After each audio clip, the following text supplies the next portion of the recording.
नमस्कार दोस्तों, मैं जितेंद्र आपको स्वागत करता हूं इंडियाज फार्मिंग चैनल में। दोस्तों, आज की एपिसोड में हम लोग डिस्कस करेंगे नींबू की फार्मिंग के बारे में। तो ये वीडियो में हम लोग डिस्कस करेंगे कि नींबू फार्मिंग के लिए जमीन किस तरीके का होनी चाहिए, जमीन को हम लोग कैसे प्रिपरेशन करेंगे नींबू फार्मिंग के लिए, हम लोग प्लांट कौन सा सिलेक्शन करेंगे और कहाँ से हमको अच्छा प्लांट मिलेगा। उसके साथ साथ हमको देखना पड़ेगा कि हम लोग प्लांटेशन कौन सी मेथड पे करेंगे, अल्ट्रा हाई डेंसिटी या नॉर्मल मेथड पे। और उसके साथ साथ हम लोग को खाद उर्वरक कौन सा देना चाहिए, सिंचाई के बारे में भी हम लोग देखेंगे। और कभी कभी क्या होता है कि हमारा नींबू की प्लांट की ग्रोथ भी अच्छा रहता है और प्लांट भी हेल्दी रहता है, लेकिन उसमें फ्लावरिंग या फ्रूटिंग नहीं होता है। तो उसकी भी क्या रीजन हो सकता है और उसका उपचार क्या हो सकता है। तो खास करके अगर हम लोग बात करेंगे तो ये वीडियो लेमन फार्मिंग के बारे में फुल इन्फॉर्मेशन वीडियो रहेगा। तो वीडियो को बिना स्किप करते हुए शुरू से लेके अंत तक देखिए।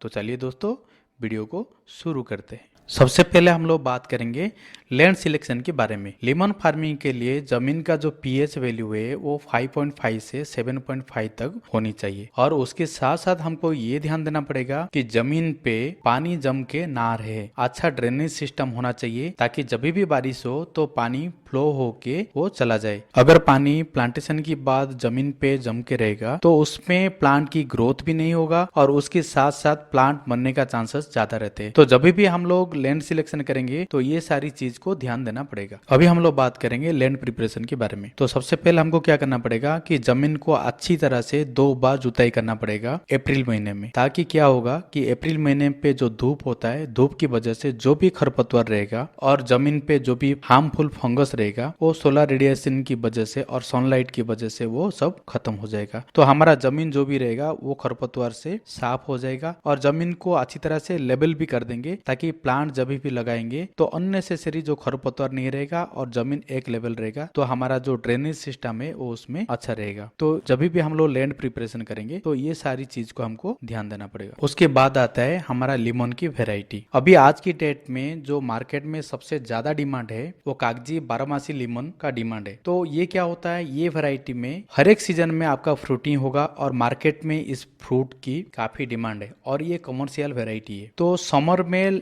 अराउंड 75% आपका फ्रूटिंग आएगा, जिसकी वजह से आपको काफी मुनाफा हो सकता है। और मार्केट में बाकी सारा वेराइटी भी है। अगर आप चाहे तो बारहमासी कागजी लेमन वेराइटी का आप कर सकते हैं। अदरवाइज आप अगर दूसरा वेराइटी का चूज करना चाहे तो दूसरा वेराइटी भी आप चूज कर सकते हैं। जब भी आप प्लांट खरीदे तो आपको ध्यान देना पड़ेगा कि वो सबसे अच्छा क्वालिटी का प्लांट हो, क्योंकि अगर आपका प्लांट की क्वालिटी अगर अच्छा नहीं है तो आपका जो ग्रोथ में वो लिमिटेड ग्रोथ होगा, जिसकी वजह से आपको काफी नुकसान हो सकता है या आपका मोर्टेलिटी रेट भी आपका बढ़ जाएगा। अगर मैं प्लांट की अगर रेट की बात करूं तो नॉर्मली अगर आप 100 से ज्यादा क्वांटिटी लेंगे तो 40 से 50 रुपया की अंदर ही आपका जो अच्छा क्वालिटी का कागजी बारहमासी जो लेमन है वो आपको आ जाएगा। तो वो हिसाब से आप कोई भी मार्केट से आप ले सकते हैं। लेकिन हाँ, जब भी आप प्लांट ले तो ये चीज का ध्यान दे कि वो अच्छा क्वालिटी का प्लांट हो। जब भी हम लोग नींबू की प्लांटेशन करेंगे उसमें सबसे ज्यादा मैटर करता है कि हम लोग कितना कितना डिस्टेंस पे प्लांट को हम लोग लगाएंगे। जैसे मैं बात करता हूँ कि आज की डेट में जो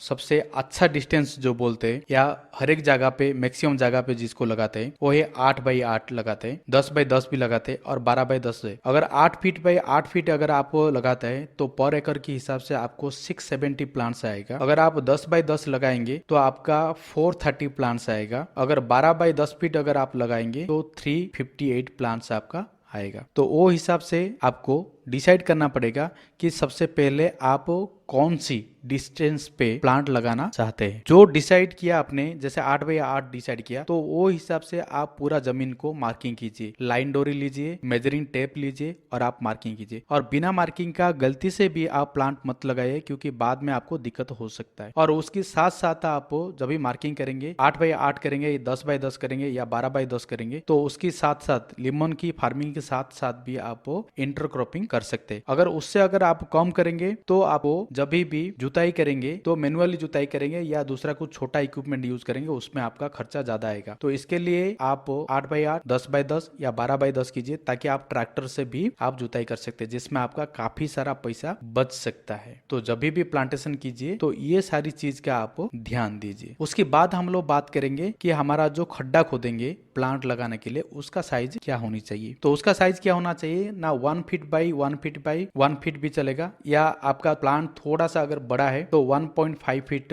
1.5 फीट 1.5 फीट का आप खड्डा बना सकते। आप जब भी खड्डा बनाएंगे, आपको खड्डा बना के तुरंत आपको कभी भी प्लांट नहीं लगाने का। तो आपको क्या करना है, खड्डा बनाने के बाद आपको क्या करना है, पर खड्डे के हिसाब से 2 केजी काऊ मैन्योर, गाय का जो गोबर है, सड़ा हुआ गोबर यानी आपको ये ध्यान देना पड़ेगा कि वो अच्छी से डिकम्पोज हो चुका हो, एटलीस्ट 1 साल पुराना सड़ा हुआ गोबर आपको 2 किलो प्रति खड्डे के हिसाब से या प्रति प्लांट के हिसाब से आपको रखना पड़ेगा। और जो आपने खड्डे से जो मिट्टी निकाला है उसके साथ गोबर को अच्छी तरह से मिक्स कर देना है, और मिक्स करके वो खड्डे को कम से कम आपका जो 6 इंची छोड़ के आपको खड्डे को अगेन आपको भर देना है, और भर के आपको उसमें पानी भर दीजिए और उसको 2 दिन तक आपको छोड़ दीजिए। और 2 दिन के बाद आपको क्या करना है ना, क्लोरोपाइरीफॉस का जो दवा है आपको डालना पड़ेगा। उसमें क्या हो सकता है, जो हमारा जो जमीन का जो मिट्टी है उसकी उपचार होगा। अदरवाइज आप क्या कर सकते हैं, आपके पास अगर वेस्ट डिकम्पोजर है वो भी आप यूज कर सकते हैं, नहीं तो आपके पास अगर ट्राइकोडर्मा है तो वो भी आप यूज करके जमीन की जो ऊपरी भाग की मिट्टी को उपचार आप कर सकते हैं, जिससे प्लांट को जो फंगस अटैक का जो खतरा रहता है वो खतरा नहीं होगा। अगर ये तीनों चीज अगर आपके पास नहीं है तो जो नीम का खल्ली है वो भी आप डाल सकते हैं, अराउंड 100 to 200 ग्राम भी अगर आप डाल देंगे तो भी वो आपका फंगस अटैक से आपको प्लांट को हेल्प करेगा। तो जब भी आप प्लांट लगाएंगे उससे पहले ये प्रिकॉशन आपको लेना पड़ेगा। प्लांट पे लगा हुआ प्लास्टिक पॉलिथीन को आराम से निकाल दीजिए और निकाल के खड्डे की बीचों बीच आराम से उसको रख दीजिए, और बाकी सराउंडिंग एरिया पे जो मिट्टी है, मिट्टी को हल्की हाथ से उसको भर दीजिए और हल्की हाथ से मिट्टी को दबा दीजिए। और इंश्योर करें प्लांट लगाने के टाइम पे जो पौधे के आसपास की मिट्टी जमीन से थोड़ा हल्का हाइट होनी चाहिए, जिसकी वजह से अगर बारिश होता है तो पौधे की चारों साइड में पानी जमेगा नहीं, जिसकी वजह से जो प्लांट की जो मोर्टेलिटी रेट है वो काफी कम हो जाएगा। अगर पौधे के आजू बाजू में बारिश की सीजनों में कंटिन्यू अगर पानी जम के रहा तो जड़ सड़न बीमारी हो सकता है या पौधा मरने का भी चांसेस रहता है, जिसकी वजह से हमको क्या करना चाहिए, पौधे की आजू बाजू का जो मिट्टी है वो थोड़ा हाइट होनी चाहिए। पौधा लगाने की तुरंत बाद हमको सिंचाई करना पड़ेगा। अगर बारिश सीजन है, बारिश हो रहा है तो हमको सिंचाई करने की जरूरत नहीं है। अगर विंटर सीजन है तो हफ्ते में 1 बार हमको सिंचाई करना पड़ेगा। अगर समर सीजन है तो हफ्ते में हमको 2 बार सिंचाई करना पड़ेगा। हमको सिंचाई का जो क्वांटिटी है, हमारा जमीन की जो नमी है या मॉइस्चर है उसकी अकॉर्डिंग हमको पानी देना पड़ेगा। जैसे प्लांट बढ़ते जाएगा, प्लांट की ग्रोथ होगा, वो हिसाब से पानी की जो सिंचाई का मात्रा वो बढ़ जाएगा। तो हम लोग सिंचाई ड्रिप इरिगेशन सिस्टम से करेंगे तो काफी अच्छा होता है। अगर ड्रिप इरिगेशन सिस्टम अगर अवेलेबल नहीं है तो हम लोग चैनल इरिगेशन सिस्टम पे भी कर सकते हैं। अगर कोई किसान भाई अगर नींबू के साथ अगर वो इंटरक्रॉपिंग करना चाहता है कोई भी फसल, तो वो फ्लड इरिगेशन सिस्टम से भी सिंचाई कर सकते हैं। तो आप ये तीनों से कोई भी एक माध्यम से आपको सिंचाई करना पड़ेगा और नियमित रूप से सिंचाई करना पड़ेगा। अभी हम लोग बात करेंगे पौधे की खाद उर्वरक के बारे में। जैसे हम लोगों ने प्लांट लगा दिया, उसकी 1 महीने तक हमको कोई खाद उर्वरक देने की जरूरत नहीं है। जैसे 1 महीना हमारा पूरा हो जाता है तो हमको क्या करना पड़ेगा कि एनपीके का फर्स्ट डोज देंगे। एनपीके 19 का फास्ट डोज देंगे। उसका यूज कैसे करेंगे ना, पर लीटर में 2 ग्राम एनपीके मिला के मिक्स करके हम लोग स्प्रे कर सकते हैं। हाँ, नया प्लांट है तो उसको थोड़ा मात्रा कम रहेगा, हल्का हल्का हमको स्प्रे करना पड़ेगा। अगर आप एनपीके नहीं देना चाहते हैं तो ऑल्टरनेटिव भी आप दे सकते हैं। तो उसकी जगह पे आपको क्या करना पड़ेगा ना, यूरिया 25 ग्राम देना पड़ेगा, डीएपी 50 ग्राम देना पड़ेगा और पोटास 50 ग्राम देना पड़ेगा पर प्लांट के हिसाब से। लेकिन जब भी ये तीनों चीज देंगे एटलीस्ट 1 फीट डिस्टेंस, प्लांट से 1 फीट छोड़ के आपको सराउंडिंग एरिया पे आपको ये urea then DAP then potash, ये तीनों चीज को मिट्टी पे अच्छी तरह से मिक्स करके आपको देना पड़ेगा। जैसे आपने ये फर्टिलाइजर दिया तो आपको तुरंत सफिशिएंट पानी देना पड़ेगा, तो प्लांट की जो ग्रोथ है वो काफी अच्छा होगा। और ये सेम डोज आपको 45 डेज के बाद रिपीट करना पड़ेगा। और ये कितना दिन तक, 1 ईयर तक आपको सेम रेशियो के हिसाब से आपको कंटिन्यू करना पड़ेगा। अगर आपकी प्लांट में अगर ग्रोथ की थोड़ा कमी हो रहा है, अगर आपको लग रहा है कि थोड़ा बहुत तो ग्रोथ की कमी है, तो वो केस में आपको क्या करना पड़ेगा, कि हमारा जो ह्यूमिक एसिड है, आप ह्यूमिक एसिड 200 ml को या 200 ग्राम को पर एकड़ के हिसाब से आप यूज कर सकते हैं। और उसके साथ साथ आपको स्टेप्टोसाइक्लिन करके एक एंटीबायोटिक आता है, उसको भी आप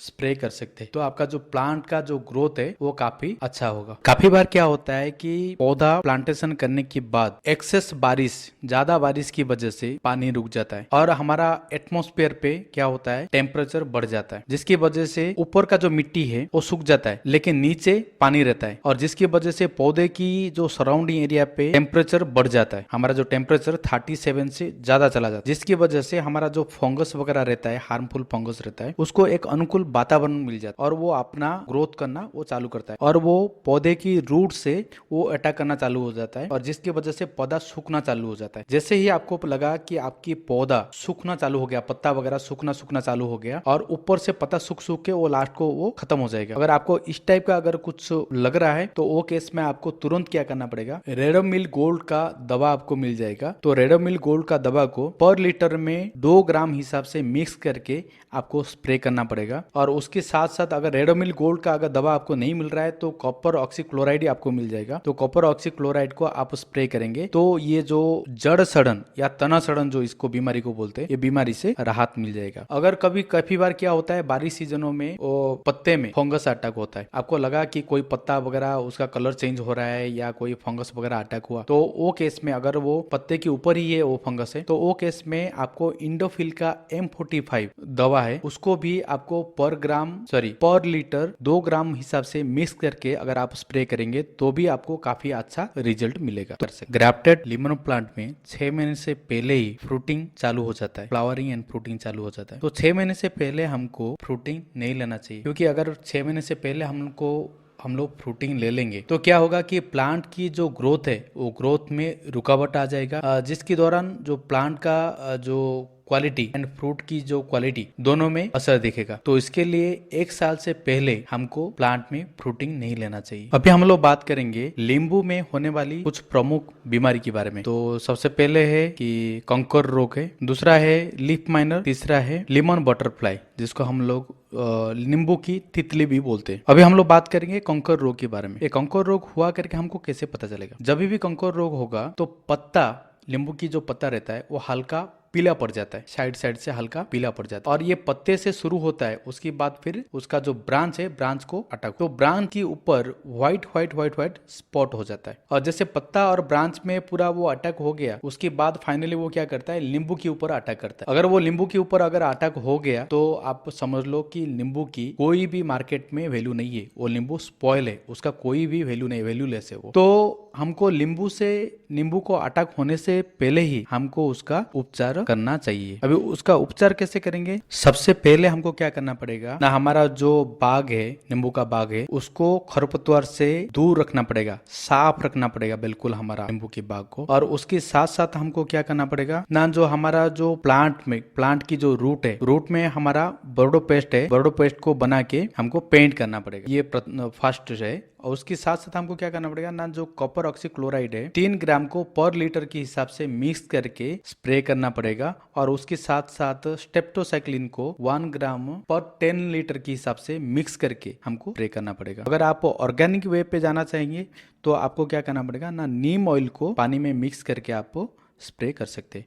तो हमारा जो ये कंकर रोग है उससे प्लांट को राहत मिलेगा। और ये नॉर्मली कौन सी मंथ में होता है? नॉर्मली बारिश और या मई महीने में ये प्लांट को ज्यादा होता है। तो वो टाइम से पहले ही हमको क्या करना पड़ेगा, जो प्लांट को बारिश हमारा मई महीने में जब ये होने का जो चांसेस रहता है, तो हम लोग प्लांट को प्रूनिंग कर देंगे मैक्सिमम। और प्रूनिंग करके जब भी प्लांट को प्रूनिंग करेंगे तो कॉपर ऑक्सीक्लोराइड का आप स्प्रे कर दीजिए, ताकि जो कटा हुआ तना रहेगा तो उसको वो मेडिसिन की जैसा वो काम करेगा। अभी हम लोग बात करेंगे लीफ माइनर के बारे में। अभी हमको कैसे पता चलेगा कि लीफ माइनर हुआ है करके नींबू की पौधे में? तो नींबू की जो पौधा है, उसकी जो पत्ता है, वो पत्ता एक साइड पे वो सुकड़ जाएगा। और ये सिर्फ एक पत्ते में नहीं है, तो एक पत्ते में चालू होके बाकी सभी पत्ते को पूरा एक करके वो शुरू हो जाएगा। तो जब भी इस टाइप का आपको सिम्टम्स मिलता है तो वो टाइम पे आपको क्या करना पड़ेगा, अगर 1-2 पत्ते में या थोड़ा बहुत एरिया पे है तो वो पत्ते को निकाल के बाहर लेके उसको जला दीजिए या खड्डा खोद के उसको जमीन के अंदर डाल दीजिए। अगर आपको लग रहा है कि ये प्रकोप ज्यादा है तो वो टाइम पे आपको क्या कर सकते हैं कि इमिडाक्लोरोपिड है, इमिडाक्लोरोपिड को 0.5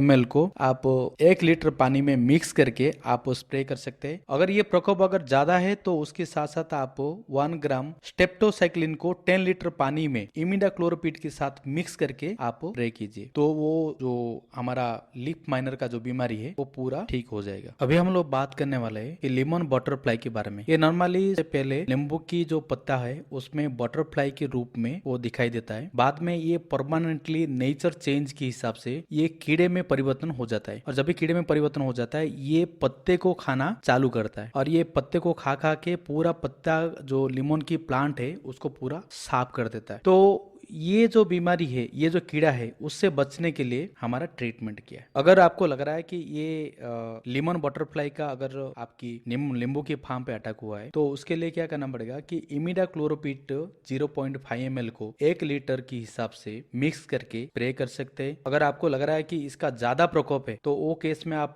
कोर्सा 808 का 100 ml को 15 लीटर पानी में मिक्स करके भी आप स्प्रे कर सकते हैं। अगर ये दोनों नहीं मिल रहा है तो पेगासस करके और एक इंस्टिसाइड है तो भी वो यूज कर सकता है, तो उसका भी रिजल्ट आपको काफी अच्छा मिलेगा। अगर आप ऑर्गेनिक में जाना चाहते हैं तो ये कीट की अटैक से पहले ही आपको नीम ऑयल का स्प्रे करना पड़ेगा। काफी बार देखा गया है कि नींबू की जो पौधा है काफी हेल्दी रहता है और पत्ते में भरपूर भी रहता है, लेकिन उसके बावजूद भी नींबू की जो प्लांट है वो प्लांट में फ्लावरिंग नहीं होता है और फ्रूटिंग भी नहीं होता है। तो वो केस में क्या करना पड़ेगा कि नींबू की जो प्लांट की जो अनवांटेड ब्रांचेस है नीचे से, वो ब्रांचेस को आप अच्छी तरह से उसको काट दीजिए। काटने के बाद प्लांट में जो डेड ब्रांचेस है, जो कि जरूरत नहीं है, मरा हुआ कुछ ब्रांचेस रहेगा, सूखा ब्रांचेस रहेगा, वो ब्रांचेस को भी काट के निकाल दीजिए।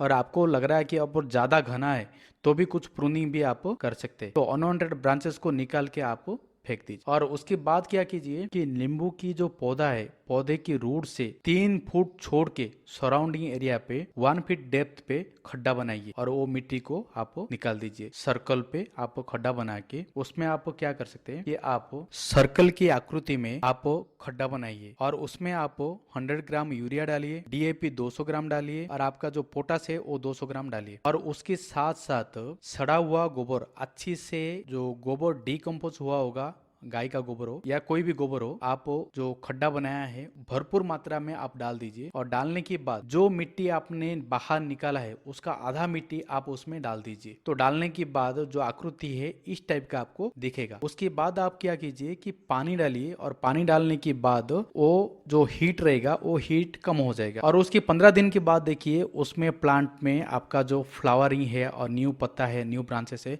वो आना चालू हो जाएगा। और उसके कुछ दिन के बाद जो फ्लावरिंग होके वो फ्लावर फ्रूट में कन्वर्ट हो जाएगा। तो आप ये जो ट्रिक है वो अप्लाई कीजिए और आपकी जो प्लांट पे फ्लावर पूरा भरपूर हो जाएगा और रिजल्ट भी काफी आपको अच्छा लगेगा। तो दोस्तों आशा करता हूँ कि ये वीडियो आपको काफी अच्छा लगा होगा। अगर वीडियो आपको पसंद आया है तो वीडियो को लाइक कीजिए, चैनल को सब्सक्राइब कीजिए और बाजू में जो बेल आइकन है उसको प्रेस कर दीजिए ताकि आने वाली वीडियो की नोटिफिकेशन सबसे पहले आप तक पहुंच सके। वीडियो देखने के लिए आपको धन्यवाद।